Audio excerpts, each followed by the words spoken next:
One of the interesting things I found out about you when I was doing some research and what you gave us was that you have a degree in health economics from Nottingham University.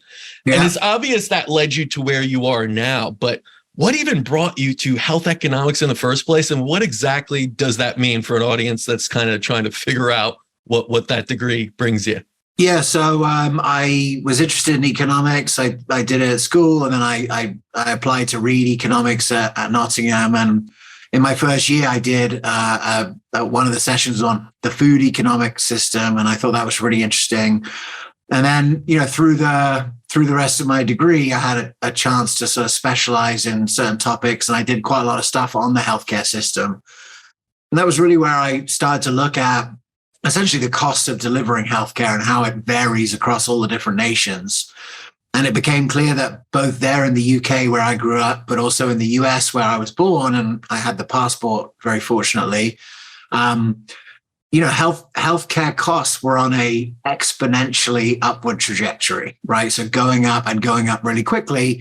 And as I dove more into that, I could see that was off the back of chronic disease. Mm-hmm. So, as I'm writing my thesis and really understanding that, I'm sort of realizing that in my lifetime, this is going to happen.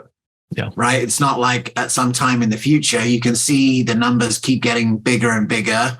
And if you understand that the driver of is chronic illness, and you see the numbers of people with chronic illness and the percentages of people going up, you start to think, well, what's the plan? Is there any plan?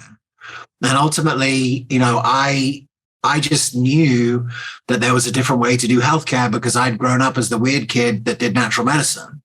So, I was the only kid in school whose parents insisted that I not be given antibiotics.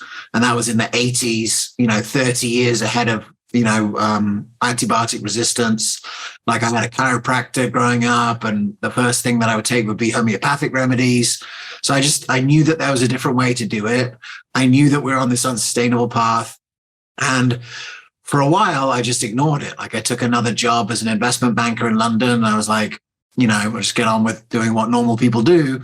But it kept on gnawing at me. And in the beginning of 2005, I had sort of a crisis of conscience where I was like, man, this is probably a more interesting thing to do with my life. And I was given an offer to come to America and work in a clinic that was reversing chronic illness. And I was like, I want to go and see this up close. I want to understand chronic illness, where it comes from.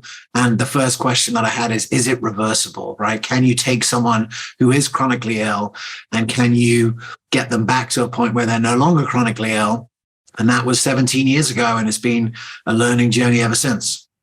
Yeah, it's funny. Me and you probably have similar paths because I was a pretty weird kid too, with a lot of homeopathy and herbology. And I traveled the world with my father, who was a conventionally trained doctor, but just said, enough is enough. I can't just keep giving crutches. He was in pain medicine. So at the time, it was like epidurals or pills or surgery, and that was it. And he said, there's got to be something better out there. And then he realized all the chronic disease that were kind of circling around him as well. And he came to that same realization, I think, that we did. This is unsustainable.